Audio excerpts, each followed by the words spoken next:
നിനക്ക് എന്നെ പോലെ ആവണം അല്ലേ? ചെറിയമേ, ഞാൻ പറയുന്നതൊന്നും വെളിയിൽ പോരുത്. ഇനി ഇതുപോലെ എന്തെങ്കിലും നിന്റെ ഭാഗത്തുനിന്ന് ഉണ്ടായാ ആ നിമിഷം ഞാൻ കഴുത്തിന് പിടിച്ച് വെളിയിൽ കളയും കേട്ടോടി.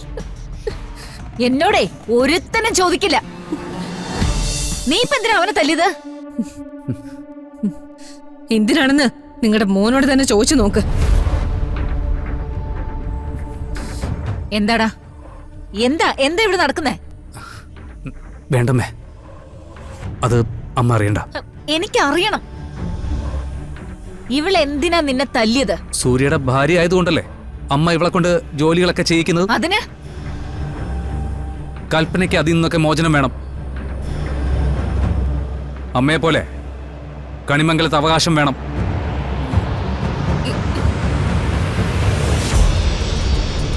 അതിന് അവള് കണ്ടുപിടിച്ച മാർഗം എന്താണെന്ന് അറിയോ അമ്മയ്ക്ക്?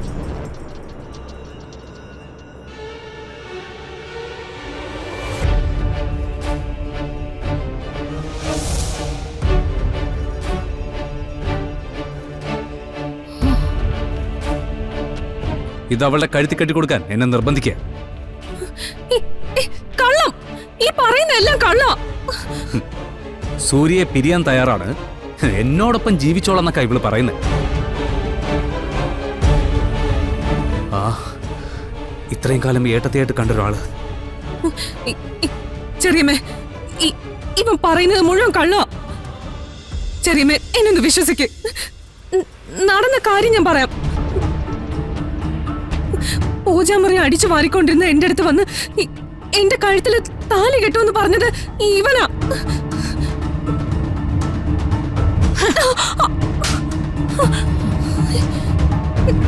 എന്റെ മോന്റെ സ്വഭാവം നീ എനിക്ക് പരിചയപ്പെടുത്തി തരണ്ട. ഇവൻ എന്തിനാടി നിന്നെ പോലെ ഒരുത്തിയുടെ പിന്നാലെ നടക്കുന്നേ? ഇവനൊന്ന് കഴിഞ്ഞൊടിച്ചാലേ ഈ നാട്ടിലെ ഏത് പെണ്ണ് ഇവന്റെ പിന്നാലെ വരും.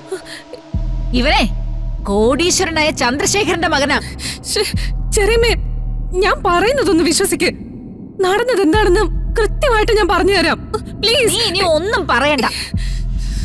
എന്റെ മോന്റെ സ്വഭാവം നല്ലതായതുകൊണ്ട് നിന്നെ പോലെ ഒരുത്തിയുടെ കയ്യിൽ നിന്ന് രക്ഷപ്പെട്ടു.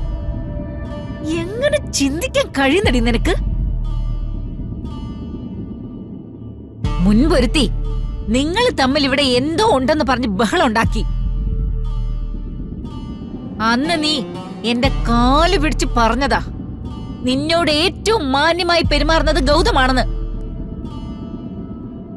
ഇപ്പോ നീ മറിച്ചു പറഞ്ഞാൽ ഞാൻ വിശ്വസിക്കണം.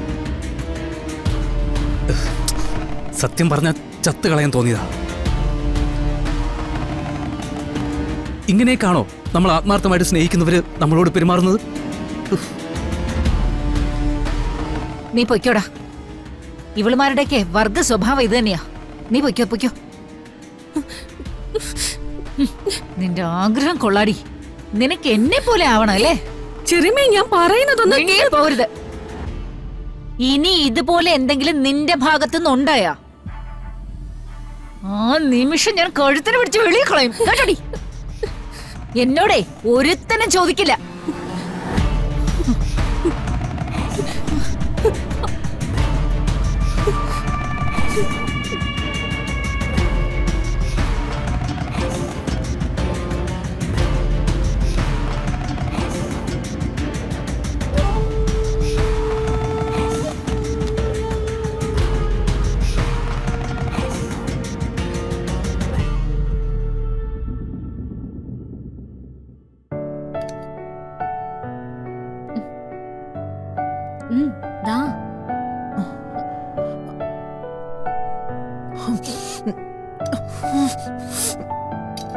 എന്താ എന്തുപറ്റി മുത്തശ്ശി? ഒന്ന് രണ്ട് ദിവസമായിട്ട് ശരിക്കും ഒന്നും കഴിച്ചിട്ടില്ലല്ലോ. ഒന്നും അങ്ങ് പൊരുത്തപ്പെടുന്നില്ല. ഒരു കാര്യം ഞാൻ പറഞ്ഞേക്കാം. ഇതല്ല, ഇതിലും വലിയ അവസ്ഥ ഉണ്ടായാലും ഭക്ഷണം കഴിക്കാതിരിക്കാൻ പാടില്ല. അപ്പൊ കഴിക്കാതിരുന്നത് കൊണ്ടല്ലേ ഇപ്പൊ നിന്റെ അടുത്ത് വന്നിരിക്കുന്നേ.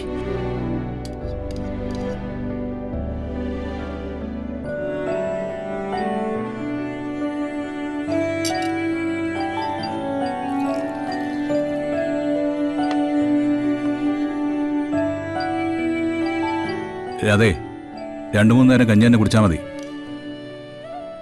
കനവുള്ളൊന്നും വേണ്ടെന്നാ ഡോക്ടർ പറഞ്ഞിരിക്കുന്നത്. അതെന്താ കഞ്ഞി മാത്രം? അപ്പോ ഞാനെപ്പോഴാ ആറ്റുവാശ്ശേരി സദ്യ കഴിക്കുന്നേ? സദ്യയൊക്കെ ഞാൻ വിളമ്പിത്തരാം മുത്തശ്ശി. മുത്തശ്ശി കഴിച്ചു നോക്കിയിട്ട് അഭിപ്രായം പറഞ്ഞില്ലെങ്കിൽ എനിക്കൊരു സമാധാനം കിട്ടുമോ? മോള് പേടിക്കൊന്നും വേണ്ട. ഈ സദ്യ എന്ന് പറയുന്നത് കനമുള്ളതാവുന്നത് എപ്പോഴാണെന്ന് അറിയോ? ഉണ്ടാക്കാൻ അറിയാത്തവര് ഉണ്ടാക്കുമ്പോഴാ. മോളുടെ കൈകൊണ്ടുണ്ടാക്കുന്നതല്ലേ, അതെന്തായിരിക്കുമെന്ന് എനിക്കറിയാം.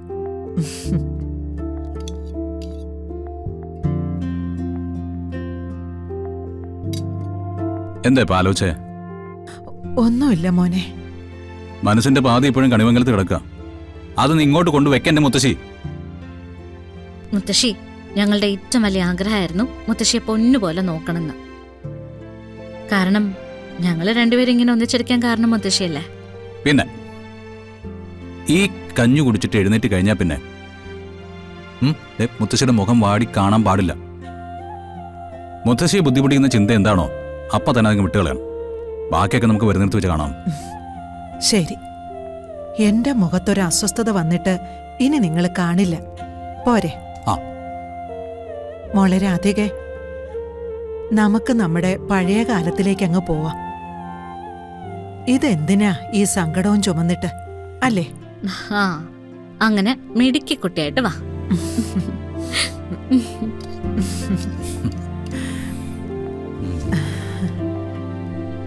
ദേ, ഇങ്ങനെ അങ്ങ് നടക്കണം അവസാനം വരെ.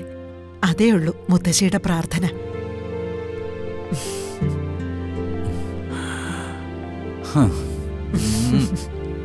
എന്റെ ചക്കര മുത്തശ്ശി.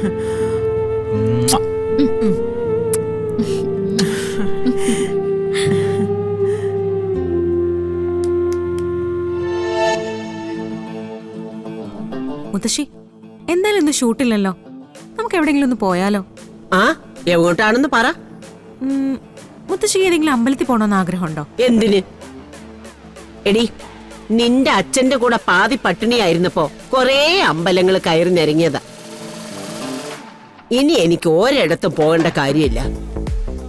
കൊണ്ടുപോവുകയാണെങ്കിൽ നീ എന്നെ കാഴ്ചകൾ കാണുന്ന സ്ഥലത്ത് കൊണ്ടുപോകും. അങ്ങനെയാണെങ്കിൽ നമുക്ക് ഏതെങ്കിലും ടൂറിസ്റ്റ് സ്പോട്ടിൽ വെച്ച് പിടിക്കാം.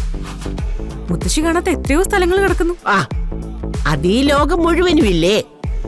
നീ നിന്റെ അച്ഛന്റെ കൂടെ നടന്നിട്ട് എന്താ കണ്ടിട്ടുള്ളത്? ആറ്റുവാശ്ശേരി കുടുംബം, നിന്റെ അച്ഛൻ പൂജിക്കുന്ന അമ്പലം, അതിന്റെ ഇടേക്കൂടുള്ള ഇടവഴി. ഓ, നല്ല കാലത്ത് കളഞ്ഞുപോയ ദിവസങ്ങളെ കുറിച്ച് ആലോചിക്കുമ്പോ സങ്കടം തോന്നുവാടി മോളെ.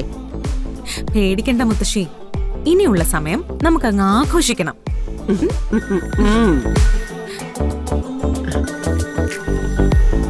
ഉം